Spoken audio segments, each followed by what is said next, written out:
नमस्कार दोस्तों, कैसे हैं आप सब लोग। स्वागत है आपका क्रैक जी के एग्ज़ाम चैनल पर। अब की बार कंधे पे डबल स्टार। जी हाँ, यही लक्ष्य को पाना है, यही लक्ष्य के लिए हम कंटिन्यू आपको हिंदी साहित्य की तैयारी करवा रहे हैं। हिंदी के सारे नोट्स प्रोवाइड कर रहे हैं वीडियो टेलीग्राम के माध्यम से। जैसा कि थंबनेल पे आपने देख ही लिया होगा, आज का वीडियो हम लोग विलोम शब्द पर लेकर आए हैं। और विलोम शब्द, वो भी विलोम शब्द जो अभी तक 2001 से लेके 2021 तक के सभी एग्ज़ामों में आए हैं यूपीएसआई के। तो वो सारे इंपॉर्टेंट, वो सारे पुराने क्वेश्चन जो यूपीएसआई के पेपर में आए हुए हैं, वो आज हम लोग डिस्कस करेंगे। पहले हम डिस्कस कर लेते हैं कि विलोम शब्द में अभी तक कितने क्वेश्चन आए हैं। तो आप देख सकते हैं टोटल 174 क्वेश्चन आए हैं, जिसमें कुल 6 भाग हैं। उन 6 भाग से हम जुड़े हुए प्रश्नों को आज देखेंगे और कौन कौन से वो विलोम शब्द हैं जो महत्वपूर्ण हैं और आपके पुराने प्रश्नों में आए हुए हैं, तो उन सबको हम देखेंगे। तो आइए लाइन से इसको पूरा डिस्कस किया जाए।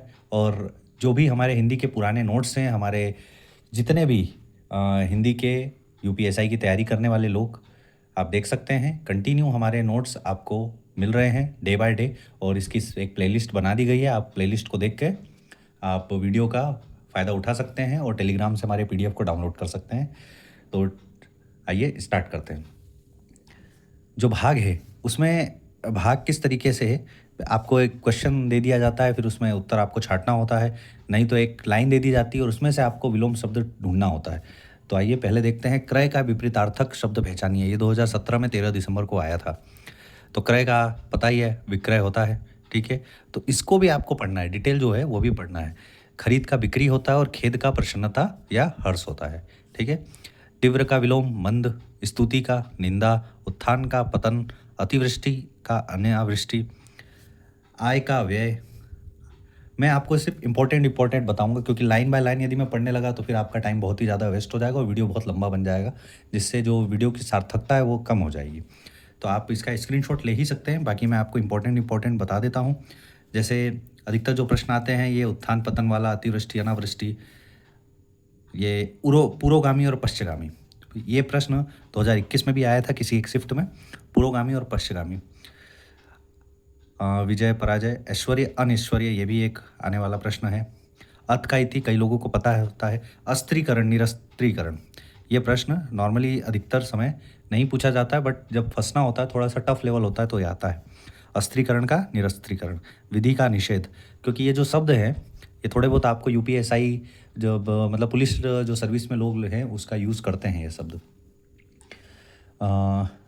स्मरण का विस्मरण, आविर्भाव तिरोभाव, आमिष निरामिष, गौरव का लाघव होता है, उन्मीलन का निमीलन, और कृपा का कोप तो ठीक ही है।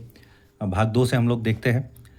इसमें दिए गए विकल्पों में उष्ण का विरुद्धार्थक शब्द आपको ढूंढना है। ये 2017 15 दिसंबर को पेपर आया हुआ है, ठीक है। उष्ण का विरुद्धार्थक शीत होगा, क्योंकि उष्ण का मतलब होता है गर्म और शीत का मतलब होता है ठंडा, तो शीत होगा। दुष्ट का विलोम सज्जन होता है, सक्रिय का निष्क्रिय होता है, उग्र का सौम्य होता है, ठीक है। तो इस तरीके से आप इंपॉर्टेंट को देख लीजिए और बाकी तो आप एक बार जस्ट एक क्विक रिवीजन कर लीजिएगा। आपके पास भी होंगे बहुत सारे नोट्स, परंतु आज हम जो बता रहे हैं ये PYQs हैं, जो पुराने प्रश्नों में पुराने क्वेश्चन पेपरों में आए हुए हैं प्रश्न बन के। बंधन का मुक्ति, ध्वंस का निर्माण। कभी कभी क्या होता है, बहुत छोटे छोटे क्वेश्चन होते हैं और बहुत ही सरल होते हैं, परंतु वो भी गलत हो जाते हैं। विस्तार का संक्षेप, तिमिर का प्रकाश, ये 2 बार आया। देखिए 28 नवंबर को भी आया है, 24 नवंबर को भी आया है। तो तिमिर का प्रकाश, आलोक का तिमिर होता है और आलोक का मतलब प्रकाश भी होता है। तो 23 नवंबर को भी आया है, तो ये इसको आप थोड़ा सा ध्यान दीजिएगा। गरल का सुधा, सुधा होता है मतलब अमृत, और गरल मतलब होता है विष। विस्मरण का स्मरण आपको पता ही होगा। दिए गए विकल्पों में थल का विरुद्धार्थी शब्द कौन सा है।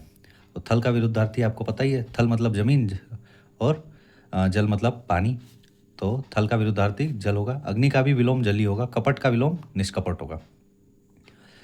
और इसमें इंपॉर्टेंट है सन्यासी का गृहस्थ, इहलोक परलोक। भूगोल का खगोल, यहाँ पे अधिकतर बच्चे गलत कर देते हैं, भूगोल का कुछ और लगा देते हैं, मगर भूगोल का खगोल होगा, ठीक है। और पंडित का मूर्ख, राजा रंग तो आप सब जानते ही हैं। गाढ़ा का विलोम बताइए। अब गाढ़ा मतलब आपका बहुत ही ज़्यादा जो मोटा होता है उसका, तो गाढ़ा मत का विलोम हो जाएगा पतला। इसको आप पढ़ लीजिए। जैसे ढीठ का अर्थ क्या है, धृष्ट, तो इसका या निर्लज होता है तो ढीठ का विलोम होता है विनीत। ये इंपॉर्टेंट है, इसको आप थोड़ा सा मार्क कर लीजिएगा। ढीठ को धृष्ट भी कहा गया, निर्लज भी कहा गया है। यदि इस तरीके से भी आ रहा है तो भी आप उसको देख सकते हैं, ढीठ का विलोम क्या होगा, विनीत होगा। ठीक है, अब इसमें देखिए ये सब 2017 के क्वेश्चन है, तो नीचे 2021 के सभी क्वेश्चन आए और शिफ्ट आपको देख रहे हैं आप। उपार्जित का अनुपार्जित, विकीर्ण का एकत्र, ये भी इम्पोर्टेंट है। निर्मल का मलिन, अनुराग विराग शुक्ल कृष्ण तो आपने देख ही लिया है। भावी का अतीत होगा। शाश्वत ये एक शब्द है, ये आता है कभी कभी और अधिकतर आता है। अशाश्वत का नश्वर। आध्यात्मिक का भौतिक। उद्धत का विनित। अनिवार्य वैकल्पिक, ये आप खुद लगा सकते हैं। चिरंतन नश्वर। जो थोड़े से वर्ड आपको फंसने वाले लग रहे हैं उसको तो आप ज़रूर याद कर लीजिएगा। संक्षिप्त का विस्तृत, ये मुख्य परीक्षा में आया हुआ है। पाश्चात्य का पौर्वात्य। अग्र का पश्च। आसक्त का अनासक्त। अर्वाचीन प्राचीन। अर्वाचीन को आधुनिक भी कहा जाता है, ठीक है, तो इसको आप नोट कर सकते हैं, अर्वाचीन को आधुनिक भी कहा जाता है। विज्ञ का अज्ञ, ये अधिकतर बच्चे गलत करते हैं। अज्ञ का अनज्ञ कर देंगे या विज्ञ का अविज्ञ कर देंगे, सविज्ञ कर देंगे। तो विज्ञ और अज्ञ ये दोनों विलोम हैं, ये चीज़ आप थोड़ा सा ध्यान रखिएगा। शिष्ट अशिष्ट तो ठीक है। एकत्र का विकीर्ण हो गया, ठीक है, ये देखिए एक ऊपर भी आया है। एकत्र का विकीर्ण 14 दिसंबर 2017 और एकत्र का विकीर्ण 13 नवंबर 2021। तो यही क्वेश्चन 2 बार आया है और अलग अलग एग्जामों में आया है। तो आप इसकी इंपॉर्टेंस को समझिए कि क्यों पुराने प्रश्न इंपॉर्टेंट है। कभी कभी आप पुराने प्रश्न आप पढ़ते हैं तो वही प्रश्न एकदम फंस जाता है, और इसके इम्पोर्टेंस को आप समझिए, ठीक है। तो आइए देखते हैं। यथार्थ का कृत्रिम और आदर्श होता है। रिजु का वक्र, ये देखिए रिजु वक्र वाला, ये तो इसमें भी आया था, आरो एरो में भी आया था रिजु का वक्र। ससीम का असीम। बहुधा का यदा कदा, बहुधा मतलब जो बार बार होता है, यदा कदा जो कभी कभी होता है। उदार का कृपण, सर्वज्ञ का अल्पज्ञ। जैसे अब आप उसमें भी जान सकते हैं, जैसे अज्ञ का विज्ञ है, जैसे हम लोग अभी देखें इससे पीछे में, अज्ञ का विज्ञ, विज्ञ का अज्ञ, अज्ञ का विज्ञ। अब वही चीज़ है सर्वज्ञ और अल्पज्ञ, तो आप इस तरीके से उसको मैच कर सकते हैं, ठीक है। तो ये वर्ड को आप समझिए क्या है प्रश्न और किस तरीके से वो प्रश्न आ रहे हैं। अब यहाँ पर किस तरीके से आते हैं प्रश्न, इसका एक तरीका देख लीजिए। कर्कश स्वभाव की दीप्ति की मित्रता, खाली स्थान स्वभाव की अनीता के से बहुत पुरानी, रिक्त स्थान पर कौन सा विलोम शब्द प्रयुक्त होगा। अब दीप्ति का स्वभाव कैसा है, कर्कश है, और अनीता का स्वभाव उससे उल्टा होगा। इसी प्रकार से हमको विलोम ढूंढना है, तो अब कौन सा होगा। यदि ये कर्कश है तो इसका क्या होगा, कोमल होगा। तो इसमें आप ढूंढ लीजिए, कोमल है तो रिक्त स्थान पे कोमल होगा, क्योंकि एक दूसरे के स्वभाव के विपरीतार्थक में तुलना हो रही है।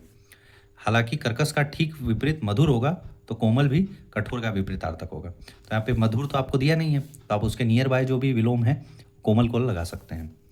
तो इस तरीके से आप ऐसे भी प्रश्न आते हैं जो वाक्य के रूप में आएगा और आपको बनाना रहेगा। और जैसे जड़ का चेतन है, पूर्ववर्ती का परवर्ती है, अपकर्ष का उत्कर्ष है, अधम का उत्तम है। ये अधर्म नहीं है, ये अधम अलग है और अधर्म अलग है, इसका आप समझिएगा। अधर्म का धर्म होता है, अधम का उत्तम होता है। धूमिल का उज्ज्वल, छिछला गहरा, कभी कभी ये प्रश्न आ जाता है और छोटे छोटे चीज़ें भी बच्चों से गलत हो जाती है। यायावर स्थिर, अनुज अग्रज मूक वाचाल, स्थावर जंगम। अब देखिए यहाँ पर ये यायावर है तो इसका स्थिर होगा, स्थावर का जंगम होगा, ये दोनों शब्द। और ये देखिए स्थावर जंगम, ये पिछली बार के आर ओ में आया था, इवन ये पीसीएस के आपके सी सेट में भी क्वेश्चन आया हुआ है स्थावर और जंगम का। तो विलोम यदि आप पढ़ लेंगे तो आपका कोई दिक्कत नहीं है, आपके किसी न किसी एग्जाम में तो हेल्प हो जाएगा। परंतु हम लोग जो आज देख रहे हैं ये यूपीएसआई के पुराने क्वेश्चंस को हम लोग सॉल्व कर रहे हैं। और यदि आपको वीडियो अच्छा लग रहा है तो ज़रूर आप वीडियो को सब्सक्राइब कर लें ऐसे ही वीडियो पाने के लिए। और हमारे हिंदी को देखने के लिए पूरा प्लेलिस्ट आप देख सकते हैं, और नोट्स के लिए आप टेलीग्राम को फॉलो कर सकते हैं। सुप्त का जागृत है, क्षुद्र का महान, व्यष्टि का समष्टि, बर्बर सभ्य अनभिज्ञ अभिज्ञ, ऋणी का उऋण, ये प्रश्न आप जरूर याद कर लीजिएगा, ऋणी का उऋण। कृपण का दानी। अब देखिए कृपण पढ़ने में आपको ऐसा लगेगा कि ये बहुत ही जो कृपा करता है, परंतु ये उसका अपोजिट है। जो दानी है उसका अपोजिट है कृपण। सापेक्ष का निरपेक्ष, ये आपको पता ही है। अल्प का बहु, व्यास का समास। कभी कभी ये छोटे छोटे भी आपसे गलती हो जाते हैं, ठीक है। तो व्यास का समास होगा, अल्प का बहु होगा, लापरवाह का सावधान। अब ये देखिए छठे भाग में, पवन भवन का उग्र हिस्सा अति भव्य है। अब आपको खाली स्थान में विलोम शब्द चुनना है। तो भवन का अग्र, ये अग्र है, तो आपको इसका विलोम चुनना है। अग्र का मतलब ही होता है आगे, तो आगे पश्च, पीछे, पृष्ठ। तो अब ये पीछे और पश्च दोनों ही आपका विलोम हो सकता है, परंतु आपको जो शब्द दिया गया है वो संस्कृत भाव में है, तो आपको इसका विलोम भी उसी भाव में ढूंढना है। अग्र का होगा पश्च, तो रेखांकित शब्द अग्र है जिसका विलोम होगा पश्च। आगे का विलोम होता है पीछे, तो पृष्ठ मुख का विलोम होता है। ठीक है, तो एकाधिकार का अनधिकार, बहिरंग का अंतरंग, अर्पण का ग्रहण और लिखित का मौखिक। तो इस तरीके से हम लोगों ने जो भी पुराने प्रश्न अभी तक विलोम में आए हैं, घटना चक्र में दिए हुए हैं, वो सब हम लोगों ने डिस्कस किए हैं। और विलोम लगभग 174 प्रश्न आए हैं। तो इसी तरीके से मैं एक पर्यायवाची का भी वीडियो बना दूंगा, आपको मिल जाएगा कि जितने भी पुराने पर्यायवाची प्रश्न आए हुए हैं उसको भी हम लोग डिस्कस कर लेंगे। तो विलोम को हम लोग कंप्लीट कर लिए हैं, धीरे धीरे हमारे हिंदी साहित्य कंप्लीट हो रहा है। इसके बाद में पॉलिटी और जीके के भी और मूल विधि के भी वीडियोज़ लेके आने वाला हूँ। तो इस तरीके से आप तैयारी करते रहिए, हमारी तरफ से आप लोगों के लिए जितनी भी कोशिश हो सकेगी हम करेंगे। तो तब तक के लिए लगे रहें। नमस्कार, जय हिंद,